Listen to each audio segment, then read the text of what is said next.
అధిష్టానం సరికొత్త వార్తల ప్రపంచం. అధిష్టానం వాక్ స్వతంత్ర ప్రజాబలం. వెల్కమ్ టు అధిష్టానం టీవీ. ముందుగా బులెటిన్లోని హెడ్లైన్స్. ఉమ్మడి కృష్ణా గుంటూరు జిల్లాల గ్రాడ్యుయేట్ ఎమ్మెల్సీ కూటమి అభ్యర్థికి మద్దతుగా జనసేన ఆత్మీయ సమావేశం. బీసీల బంగారు భవిష్యత్తుకు కూటమి ప్రభుత్వం బాటలు వేస్తుంది. టీడీపీ నేత వీరంకి గురుమూర్తి. బేడా బుడ్గా జంగల్ ను ఎస్సీ కులాల్లో ఉంచాలని ఆవేదన. విశాఖలో కదం తొక్కిన జర్నలిస్టులు. డీఐజీ కార్యాలయంలో వినతి పత్రం సమర్పణ. పాడేరు సెంటెన్స్ పాఠశాలలో విద్యార్థుల అరాచకం. విశాఖపట్నంలో క్యాన్సర్ నివారణ నినాదంతో విశాఖ ఆర్కే బీచ్ రోడ్లో పింక్ శారీ వాక్. టోరెంట్ ఫార్మాలో ప్రమాదం. 2 కార్మికులకు తీవ్ర అస్వస్థత. కూటమి నేతలు ఏపీలో ప్రజాస్వామ్యాన్ని సంపూర్ణంగా కూనీ చేశారు. మాజీ ఎమ్మెల్యే. శ్రీకాకుళం జిల్లా గార మండలంలోని ఇటీవల జరిగిన దొంగతనాన్ని ఛేదించిన పోలీసులు.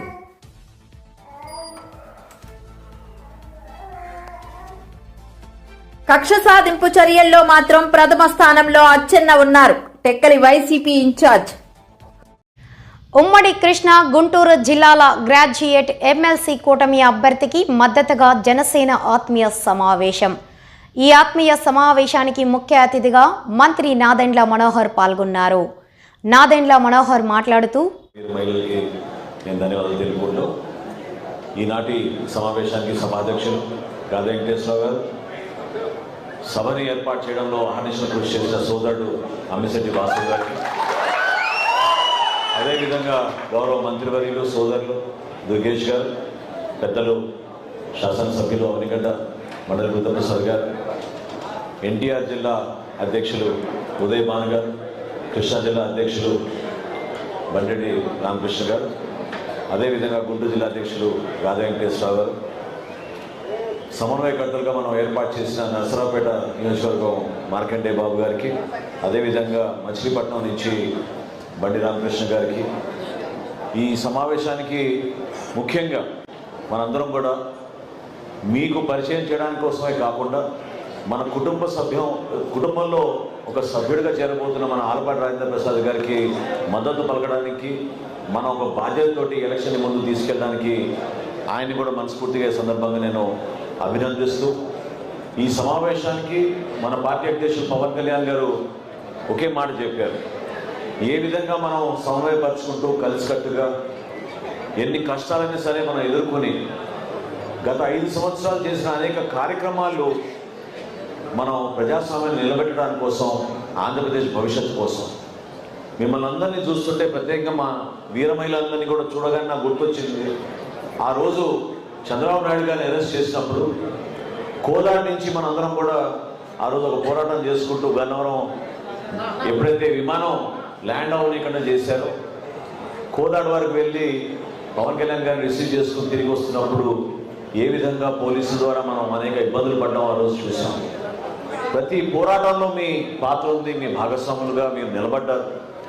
ఇందాక దుర్గేష్ గారు చెప్పినట్టు ఈరోజు వేదిక పైన మేము ఒక పదవిలో కూర్చున్నామంటే మీరు ఏ మాత్రం కూడా స్వార్థం లేకుండా పవన్ కళ్యాణ్ గారి ఆశయ సాధన కోసం సమాజానికి ఉపయోగపడే విధంగా నిజాయితీగా నిబద్ధతతోటి చాలా పట్టుదలతోటి మీరు నిలబడిన తీరు ఈరోజు మనం గర్వంగా మన కూటమిలో ప్రభుత్వంలో భాగస్వాములుగా మనం నిలబడ్డాం. దాన్ని మీరందరూ కూడా ఎంతో సంతోషంగా గర్వంగా మీరు స్వీకరించాలి. బీసీల బంగారు భవిష్యత్ కూటమి ప్రభుత్వం బాటలు వేస్తుందని టీడీపీ నేత వీరంకి గురుమూర్తి అన్నారు. ఈ మేరకు ఆయన ఈరోజు మీడియాతో మాట్లాడుతూ, కుల వృత్తులు, చేతి వృత్తులు చేసుకుని జీవనం చేస్తా ఉన్నారు. వారు ఇంకా అభివృద్ధి చెందాలంటే వారికి ఆధునికమైనటువంటి వాళ్ళ కుల వృత్తుల్లో, చేతి వృత్తుల్లో ఆధునిక పనిముట్లు ఇచ్చినట్లయితే నైపుణ్యంతో ఇంకా బాగా అభివృద్ధి చెందుతారు, ఆర్థికంగా ముందుకెళ్తారని చెప్పి మహానుభావుడు చంద్రబాబు నాయుడు గారు ఆదరణ పథకాన్ని మొట్టమొదటిసారిగా ప్రవేశపెట్టారు. అంతేకాదు, ఆయన పెట్టినటువంటి పథకం ఏదైతే ఉందో దాన్ని తిరిగి 14-19 మధ్యన ఈ రాష్ట్రంలో ఆదరణ 2 పథకంగా కూడా ఆయనే ప్రవేశపెట్టారని కూడా ఈ సందర్భంగా గుర్తు చేస్తున్నా. ఆనాడు 14-19 మధ్యన 135 కులాలకి 964 కోట్లతో 4 లక్షల మందికి 90% సబ్సిడీతో ఆదరణ 2 పథకాన్ని ఆనాడు చంద్రబాబు నాయుడు గారు తీసుకురావటం జరిగింది. ముఖ్యంగా ఆనాడు కుల వృత్తులను బట్టి 10,000 రూపాయలు, 20,000 రూపాయలు, 30,000 రూపాయలు ఖరీదు చేసే ఆధునిక పనిముట్లను ఆనాడు ఆయన అందజేశారు.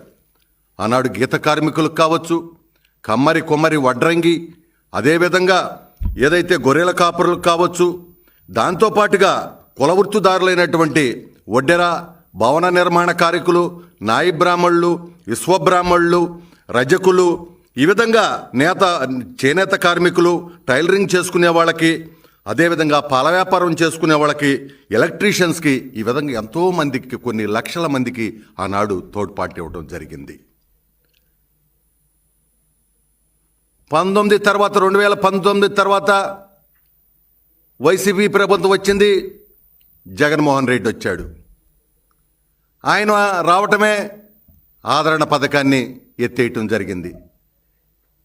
ఆయన చెప్తాడు,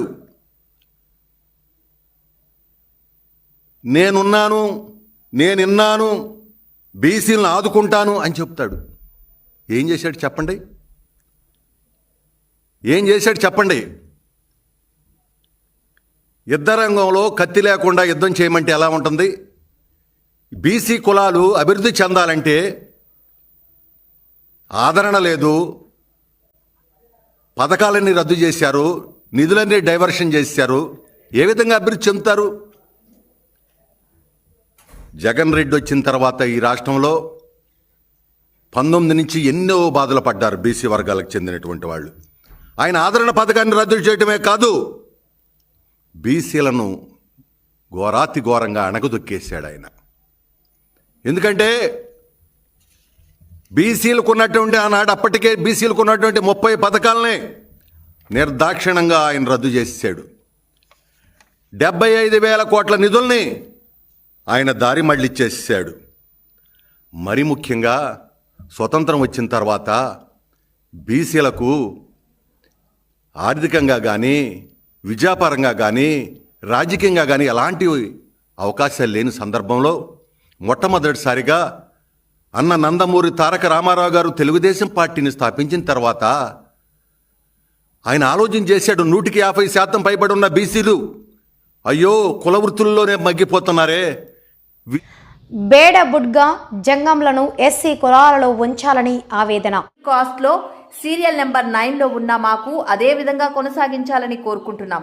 2008 144 జీవో రావడంతో మా యొక్క హక్కులు అప్పటి వరకు ఉన్న రాజ్యాంగం కల్పించిన మా కులం బేడా బుడ్గా జంగంను ఎస్సీ కమ్యూనిటీ నుండి తప్పించారు. గత వైఎస్ఆర్సీపీ ప్రభుత్వంలో మాకు రావాల్సిన కొన్ని పథకాలు అందజేశారు. మంత్రి నారా లోకేష్ యువగలం పాదయాత్రలో పలు సందర్భాల్లో కేంద్రంతో మాట్లాడి చట్టబద్ధత కల్పిస్తానని, ఎస్సీ సర్టిఫికెట్లు కూడా మంజూరు చేసేలా న్యాయం చేస్తానని హామీ ఇవ్వడం జరిగిందన్నారు. కానీ నేటికి అవి కార్యరూపం దాల్చలేదు. కనీసం కూటమి ప్రభుత్వంలో ఇచ్చిన మాట ప్రకారం చర్యలు తీసుకుని కేంద్రానికి నివేదిక పంపించాలని కోరుకుంటున్నామని అన్నారు. మేము చేసే డిమాండ్ ఏంటంటే మా పిల్లల చదువుల కొరకై మరి సబ్సిడీ ఇవ్వలేదు. గత ప్రభుత్వంలో ఇచ్చారు. ఇచ్చిన తర్వాత 144 జీవో వల్ల మళ్ళీ బ్రేక్ చేశారు. కొన్ని రోజులు బట్టి మేము పోరాడుతూ ఉన్నాము. గత ప్రభుత్వంలోని మరి ఒక నెంబర్ ప్రకారంగా మాకు రావాల్సింది ముసలి డబ్బులు కానీ, అమ్మఒడి కానీ, ఇంకా కొన్ని రావాల్సినవి అన్నీ కూడా ఆ ఒక ప్రభుత్వంలో ఒక నెంబర్ ప్రకారంగా మాకు ఏర్పాటు చేశారు. ఈ ప్రభుత్వం వారు కూడా మాకు ఏదో మళ్ళీ ఒక నెంబర్ వేసి అన్ని పథకాలు మాకు అన్నింటిలో చూస్తారని మరి కోరుతున్నాం. కూడా 5 సంవత్సరాలు మా పిల్లలకి మాకు సర్టిఫికెట్ లేకపోయినా ప్రభుత్వంతో మేము పోట్లాడినా కానీ మా పిల్లలకి, వృద్ధులకి అందరికి కూడా అన్ని పథకాలు కూడా మాకు అందాయి. ఇప్పుడు కొత్తగా పథకం ఏమిటంటే ప్రతి ఒక్క దానికి క్యాస్ట్ సర్టిఫికేట్ కావాలంటున్నారు కాబట్టి ఇప్పుడు దేనికి మేము అందడాన్ని కూడా తీసుకోవడానికి మాకు లేక ఇప్పుడు మేము బాధపడి ఇప్పుడు మేము ఈ ప్రెస్ మీటింగ్ పెట్టి ఈ మీటింగ్లో మీ ప్రభుత్వాన్ని కూడా మేము కోరుతున్నాం. మా పిల్లలకి అందినట్టు అందరికీ అన్ని పథకాలు అందరికీ అందినట్టు మా పిల్లలకు కూడా మాకు అందాలని, పెద్దలకి వృద్ధులకి అందరికీ అందాలని చెప్పేసి మీరు ప్రభుత్వాన్ని కోరుతున్నాం. జర్నలిస్టుల రక్షణ బాధ్యత ప్రభుత్వాలదే. పాత్రికేయుల కోసం సమగ్ర చట్టం చేయాల్సింది. విశాఖలో కదం తొక్కిన జర్నలిస్టులు డీఐజీ కార్యాలయంలో వినతి పత్రం సమర్పణ. సిసి గణేష్లను కలిసి వినతి పత్రం అందించారు. అంతకుముందు ఏయూ అంబేద్కర్ విగ్రహానికి వినతి పత్రాలు అందించి అక్కడి నుంచి జర్నలిస్టులంతా ర్యాలీగా డీఐజీ కార్యాలయానికి చేరుకున్నారు.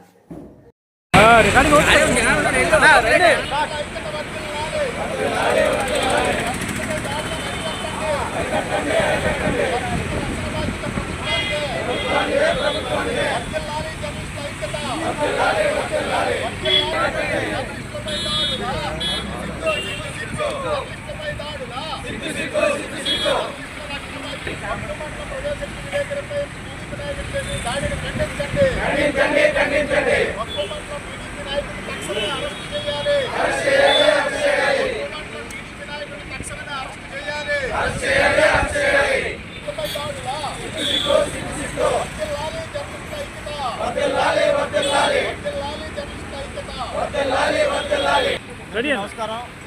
మరి ఈరోజు విజయనగరం జిల్లా మక్కువ మండలం ప్రజాశక్తి రిపోర్టర్ రామారావు గారిపై మరి అక్కడ తెలుగుదేశం పార్టీ మండల అధ్యక్షుడు వేణుగోపాల్ నాయుడు గారు మరి ఒక వార్త రాసినందుకు ఎమ్మెల్సీ ఎన్నికల నిబంధనలు పట్టవా అని ఒక వార్త రాసినందుకు ఆయనపై దౌర్జన్యం చేయడమే కాకుండా నేను నీ కుటుంబాన్ని అడ్డు చూస్తాను, బెదిరిస్తూ చంపేస్తానని చెప్పేసి మరి బెదిరించారు. దీంతో ఆ ప్రజాశక్తి విలేకరి తీవ్ర భయభ్రాంతులు చెంది మరి ఈ విషయం సాటి జర్నలిస్టులు చక్కగా వాళ్ళందరూ కూడా దీన్ని ప్రభుత్వం దృష్టికి తీసుకెళ్లాలని భావించారు.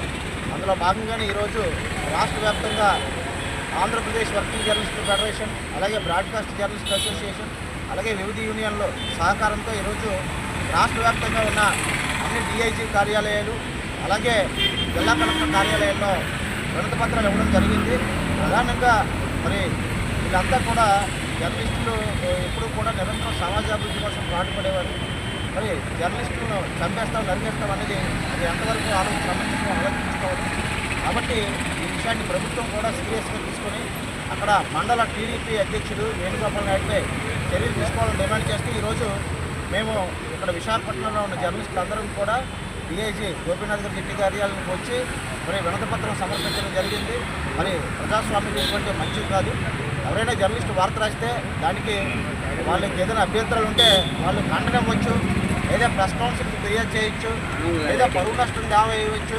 ఇలా అనేక రూపాలు ఉన్నాయి. కానీ అవన్నీ కాకుండా ఎప్పటికైనా మీ కుటుంబాన్ని అంతం చేస్తాననేది ఆ వరుడు కూడా మరి ప్రజాస్వామ్యవాదులు కానీ ప్రభుత్వాలు కానీ ఆలోచించాలి. ఒక నాయకుడు ఎప్పటికైనా నీ కుటుంబాన్ని అంతమొందిస్తారనేది ఆ జర్నలిస్ట్కి మరి భద్రత ఎలా కల్పించినట్లు అవుతుంది. వీళ్ళు చాలామంది చిన్న చిన్న నాయకులు, పెద్ద వాళ్ళని నాయకులు చంద్రబాబు నాయుడు గారు లాంటి వాళ్ళని ఆదర్శంగా తీసుకోవాలి. ఇప్పుడు జర్నలిస్ట్ ఎన్ని ప్రశ్నలు అడిగినా సరే వాళ్ళు ఎప్పుడు కూడా విసుక్కోరు. ఏదైనా ఉంటే చెప్తారు, లేకపోతే అందరినీ కలుసుకుంటారు, వదిలిస్తారు, అలా చేస్తారు. ఆ స్థాయిలో ఎదిగి కొద్ది కేంద్ర మంత్రులు చూసి నేర్చుకోవాలి. ఎదిగి కొద్ది ఒదిగొట్టాలి, కానీ చిన్న పదవి రాగానే చంపేస్తాం, నరికేస్తామని చెప్పి మారుమూల ప్రాంతాల్లో జర్నలిస్టులు బెదిరించడం జరిగాదు. ఇటువంటివి చాలా కాలం నుంచి కూడా జర్నలిస్టుల రక్షణ సమగ్ర చట్టం చేయాలని మేము కోరుతూనే ఉన్నాం. అలాగే జర్నలిస్టుల రక్షణ బాధ్యత కూడా ప్రభుత్వాలదే. అయితే ఇటువంటి మారుమూల ప్రాంతాల్లో ఉన్న జర్నలిస్టులకే రక్షణ లేకపోతే మరి మిగతా ప్రాంతాల వాళ్ళ పరిస్థితి అని చెప్పేసి ఈరోజు జర్నలిస్టులు అందరూ కూడా భయభ్రాంతులు చెందే పరిస్థితి ఉంది. కాబట్టి ముఖ్యమంత్రి చంద్రబాబు నాయుడు గారు, అలాగే మంత్రి నారా లోకేష్ గారు, ఉప ముఖ్యమంత్రి పవన్ కళ్యాణ్ గారు, కాబట్టి వీళ్ళందరూ కూడా ప్రజాశక్తి జర్నలిస్టులకు రక్షణ కల్పించాలని మేమందరం కూడా కోరుతున్నాం. ఈ కార్యక్రమంలో మాతో పాటు యూనియన్లో చెందిన జర్నలిస్టులు, అలాగే ఏపీడబ్ల్యూ చెందిన రామచంద్ర గారు కూడా ఇచ్చేశారు. అలాగే బ్రాడ్కాస్ట్ జర్నలిస్టులు కూడా పాల్గొన్నారు. వారందరికీ కూడా ప్రత్యేక ధన్యవాదాలు తెలియజేస్తాం. నమస్కారం. నిన్నటి రోజున పాడేరు సెంటెన్స్ పాఠశాలలో విద్యార్థుల అరాచకం. అల్లూరి సీతారామరాజు జిల్లా పాడేరు సెంటెన్స్ పాఠశాలలో విద్యార్థుల అరాచకాలు ఆలస్యంగా వెలుగులోనికి వస్తున్నాయి. గదిలో కీర్తనను బంధించి కొట్టి హింసించిన ఘటన ఆలస్యంగా వెలుగులోకి వచ్చింది. పాడేరు సెంటెన్స్ పాఠశాలలో చదువుతున్న 10వ తరగతి విద్యార్థినీలు గదిలో 7వ తరగతి చదువుచున్న లకే కీర్తనను ఇష్టానుసారంగా కొడుతూ తిడుతూ హింసించిన ఘటన వీడియో ఆలస్యంగా వెలుగులోకి వచ్చి వాట్సాప్ గ్రూపుల్లో వైరల్ అవుతుంది. అయితే పాఠశాల యాజమాన్యం వివరణ అడగగా అది సరదా కోసం తీసుకున్న వీడియో అనడం విడ్డూరంగా ఉంది. వీడియోలో సిగరెట్ తాగుతుంటే నీకెందుకు, ఏం చేస్తే నీకెందుకు అంటూ 7వ తరగతి చదువుచున్న లకే కీర్తనను కొడుతున్న 10వ తరగతి విద్యార్థుల వీడియో ఆడియోలో వీడియోలో వివరంగా వినిపిస్తుంది. ఈ సంఘటన జనవరి 5వ తేదీన జరిగిన ఆలస్యంగా ఆ వీడియో ప్రచార మాధ్యమాలలో వైరల్ అవడంతో సెంటెన్స్ పాఠశాల బండారం బయటపడుతుంది. గతంలో ఇటువంటి సంఘటన చోటు చేసుకున్న సందర్భం ఉంది. సిబ్బంది నిర్లక్ష్యము, యాజమాన్యం నిర్లక్ష్యం తెలియవలసి ఉంది.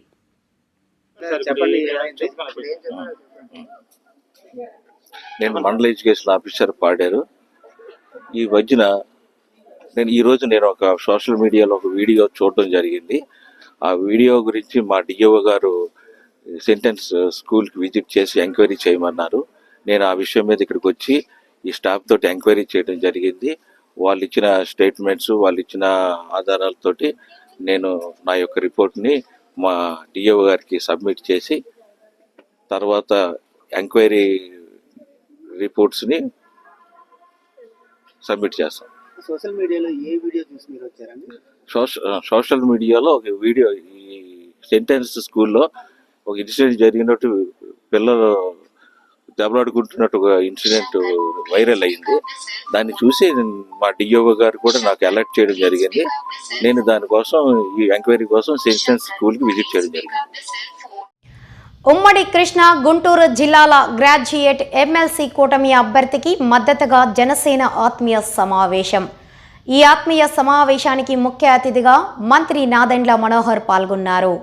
నాదెండ్ల మనోహర్ మాట్లాడుతూ, ప్రతి ఒక్కళ్ళు లేడీస్ గా ఉండి క్యాన్సర్ గురించి తెలుసుకుని హెల్త్ కాపాడడం ఎంత ఇంపార్టెంట్ అన్నది మీరు తెలుసుకుని మీరు పాటిస్తే మీ ఫ్యామిలీలో ఉన్న హ్యాబిట్స్ మొత్తం మార్చుతారు మీరు.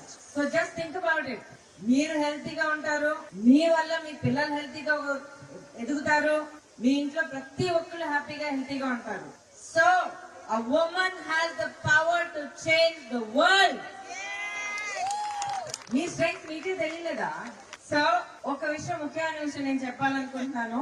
ఈ రోజు ఈ స్టేజ్ పైన ఈ బ్యూటిఫుల్ పింక్ వేవ్, ఇక్కడ స్టేజ్ పైన నా ముందర అందరూ పింక్ వేవ్ లో ఉన్నారు. దీని వల్ల ఇది ఓన్లీ బ్రెస్ట్ క్యాన్సర్ గురించి మాత్రం మాట్లాడుతున్నాం అనుకోకండి. Cancer is a reality. Cancer can come in any form.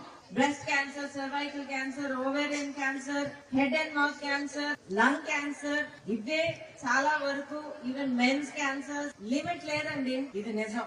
So ఈ నిజాన్ని మనం అర్థం చేసుకుని యాక్సెప్ట్ చేస్తే క్యాన్సర్ వచ్చినా కూడా దాన్ని ఫైట్ చేసి ట్రీట్మెంట్ తీసుకుని గెలిచి వచ్చి నాలాగా 20 ఏళ్ల తర్వాత నిలబడి ఇలా మాట్లాడొచ్చు. సో ప్లీజ్ మీ హెల్త్ విషయంలో చాలా సెల్ఫిష్ గా ఉండండి.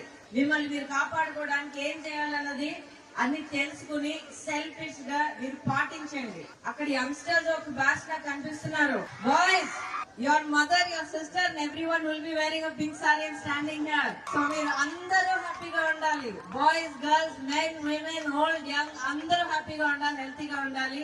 So please be aware about cancer taluka symptoms ఏంటని మీరు తెలుసుకోండి. Take care of your self. Cancer అనేది ఎర్లీ స్టేజెస్ లో కనిపెడితే క్యూర్ చెయ్యొచ్చు. సో అనవసరంగా హ్యాపీగా నిండుగా బ్రతకడం వాళ్ళు మనకి దొరకాల్సిన ఈ లైఫ్ ని చేతులారా మనం పాటు చేసుకోకూడదు. So be pink and be aware. చాలా సంతోషంగా ఉంది. అండ్ దిస్ లవ్, ఈ ప్రేమ నన్ను నా లైఫ్ లో ఒక ముందడుగు వేయడానికి ఒక ఫౌండేషన్ గా ఉండింది. And I love it so much and I love you all so much. And ఆ ప్రేమని, ఆ గ్రాటిట్యూడ్ మీకు తెలుపుకోవడానికి, నేను ఇక్కడ ఉండడానికి చాలా ఇంపార్టెంట్ కారణం. So please take care of your self, take care of your families, live healthy, live happily and live a full life. Love life, hate cancer, be strong, and most importantly, Torrent ఫార్మాలో ప్రమాదం, 2 కార్మికులు తీవ్ర అస్వస్థత. ఈ ఘటనపై సమగ్ర విచారణ చేయాలని pharma city staff and workers union గౌరవ అధ్యక్షులు గణిశెట్టి సత్యనారాయణ డిమాండ్ చేశారు. కార్మికుల యొక్క భద్రతని పూర్తిగా యాజమాన్యాలు గాలికి వదిలేస్తూ ఉన్నాయి. కార్మికుల యొక్క జీవితాలు ఒక్క మాటలో చెప్పాలంటే యాజమాన్యాలు చెలగాటం ఆడుతూ ఉన్నాయి. అందుకని జిల్లా కలెక్టరు, జిల్లా అధికారి యంత్రాంగం వెంటనే విచారణ చేసి చర్యలు చేపట్టాలని, ఈ పరిశ్రమలో ఏదైతే అపస్మారక స్థితిలోకి వెళ్ళినటువంటి రామకృష్ణ, బసవేశ్వరరావు అనేటువంటి కార్మికులిద్దరికీ సరైనటువంటి నాణ్యమైనటువంటి మెరుగైనటువంటి వైద్య సేవలు అందించి వాళ్ళిద్దరినీ కోలుకునేటట్లుగా చర్యలు చేపట్టాలని, ఇలాంటి ఘటనకు కారణమైనటువంటి యాజమాన్యం మీద క్రిమినల్ చర్యలు తీసుకోవాలని pharma city staff and workers union CITU demand చేస్తాం. కూటమి నేతలు ఏపీలో ప్రజాస్వామ్యాన్ని సంపూర్ణంగా కూనీ చేశారని మాజీ ఎమ్మెల్యే టీజేఆర్ ఆగ్రహం వ్యక్తం చేశారు. ఎన్నికల్లో బలం లేకపోయినా బలవంతంగా మున్సిపల్ పదవులను లాక్కుంటున్నారని విమర్శించారు. వైస్ చైర్మన్ పోస్టుకు పోటీ పడటంలో ఏమన్నా అర్థం ఉందా? పోయినసారి మేము ఇదే వేదిక మీద నా ప్రెస్ మీట్లలో మేము అడిగాము, వైస్ చైర్మన్ మీరు చేజిక్కించుకోవడం ద్వారా జరిగే లాభం ఏంటని అడిగాము. చైర్మన్ ఇప్పటికే వైఎస్ఆర్సీపీ చైర్మన్ పొజిషన్లో ఉండినప్పుడు మీకు జరిగే లాభం ఏంటో మాకు ఎప్పటికీ అర్థం కావట్లా. ఈ వారం రోజులు మభ్యపెట్టి భయపెట్టి 9 మంది వైఎస్ఆర్సీపీ కౌన్సిలర్లను బలవంతంగా తెలుగుదేశం పార్టీ లాక్కొని ఇంకా 19 మంది వైఎస్ఆర్సీపీ చేతిలో ఉండిన హైకోర్టు ఆదేశాలతో 17వ తారీఖు తప్పనిసరిగా మీరు జరపాలని ఆదేశాలు ఇస్తే ఈ రోజున వాళ్ళు ప్రజాస్వామ్యాన్ని సంపూర్ణంగా కూనీ చేసి వాళ్ళ వైస్ చైర్మన్గా తెలుగుదేశం పార్టీకి సంబంధించిన అభ్యర్థిని ఎలా అవుతాడు? రికార్డులలో అతను వైఎస్ఆర్సీపీగానే ఉంటాడు కదా. నువ్వు భయపెట్టి మా పార్టీలో నుంచి నువ్వు నీ వైపు లాక్కున్నా ఆ మున్సిపాలిటీ రికార్డ్స్లో ఏ పార్టీ వాడని ఉంటాడు? ఆబ్వియస్లీ వైఎస్ఆర్సీపీ సభ్యుడైనే ఉంటాడు. ఇక పిడుగురాళ్ల అతి దారుణమైన పరిస్థితి పిడుగురాళ్ల నెలకొంది. పిడుగురాళ్ల మొత్తం 33 మంది సభ్యులుంటే 33 మంది కౌన్సిలర్లు వైఎస్ఆర్ కాంగ్రెస్ పార్టీ గెలిచింది. 33 మంది వైఎస్ఆర్ కాంగ్రెస్ పార్టీ చేతిలో ఉన్నప్పుడు 0 ఉన్న తెలుగుదేశం పార్టీకి వైస్ చైర్మన్ పదవి ఏ విధంగా వస్తుంది? ఇది మాకు అర్థం కాలే. సేమ్ తునిలోనూ పిడుగురాళ్లలోనూ ఇంకా పిడుగురాళ్లలో స్కేల్ పెంచి ఎర్పతినేని శ్రీనివాస్ గారు స్థానిక శాసనసభ్యుడు డైరెక్ట్గా కేసులు బనాయించి 2 మార్లు వాయిదా వేయించి పూర్తి కోరంతో జరగాల్సిన 2 సమావేశాలు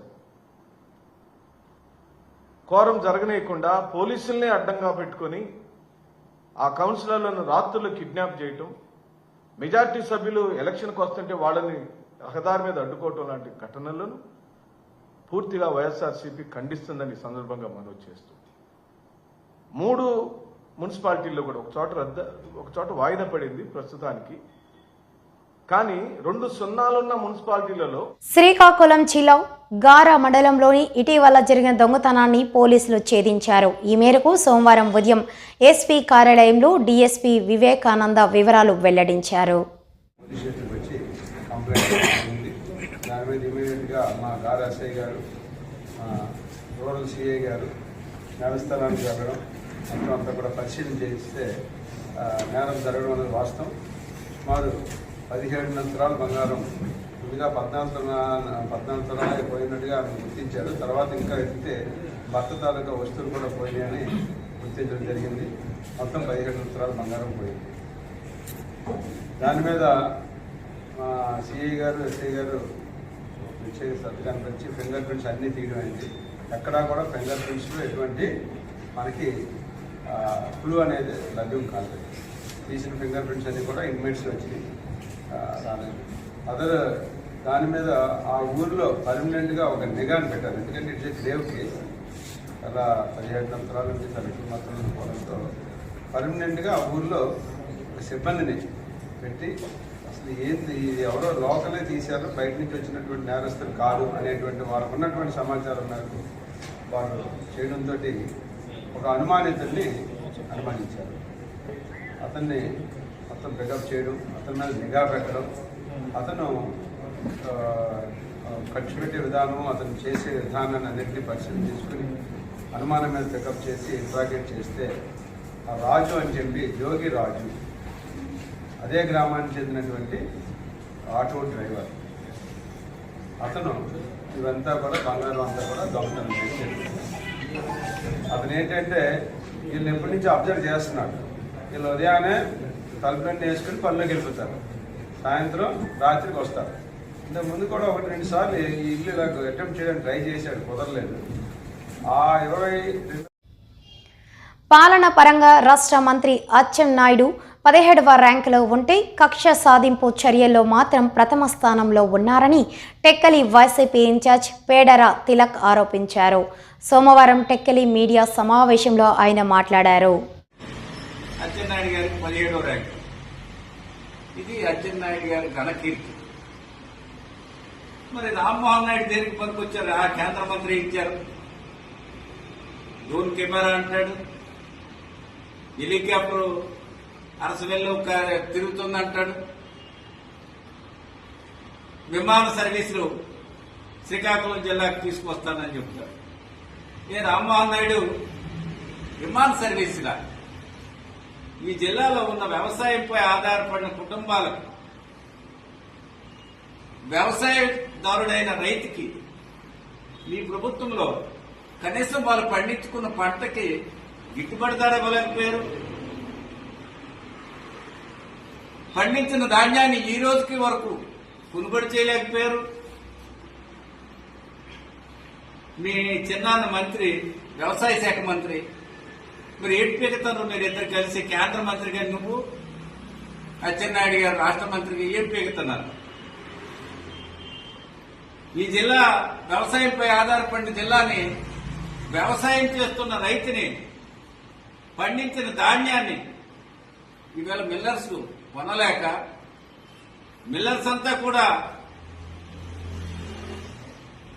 ఒక సిండికేట్ గా ఏర్పడి అసోసియేషన్ అధ్యక్షుడిగా ఒక బ్రోకర్ను మీరు పెట్టుకుని గడిచిన కాలంలో విజిలెన్స్ ఎంక్వైరీలో కుంభకోణంలో కూలిపోయిన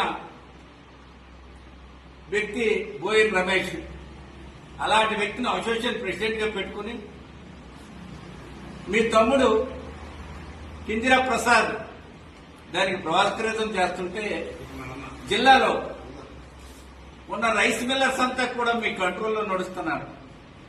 భయభ్రాతులతో రైస్ మిల్లర్స్ ధాన్యం కొనుక్కోలేక కొన్న రైస్ మిల్కి మీరు టార్గెట్ ఇవ్వక హెరాస్మెంట్ చేయిస్తున్నారు. ఇది మీ ఘనకార్యం.